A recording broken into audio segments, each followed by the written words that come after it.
Do you want to know how you can log into your dream come true.ai account? If yes, then this video is for you. Hello and welcome to AI Basics. It's your host back again with yet another interesting tutorial video. In this video, I'm going to teach you how you can log into your dream come true.ai account. Go ahead and open Chrome or Edge browser on your PC, go to the Google search bar and then search for dreamcometrue.ai login. Click on the first link which appears on your screen. It will take you to the official login portal of Dream Meter, or also known as dreamcometrue.ai. Go ahead and write down your username, your password and then click login. This way you can successfully log into your dreamcometrue.ai account.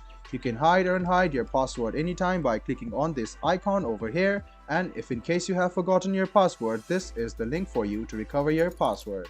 This was a video on how you can log into your dreamcometrue.ai account.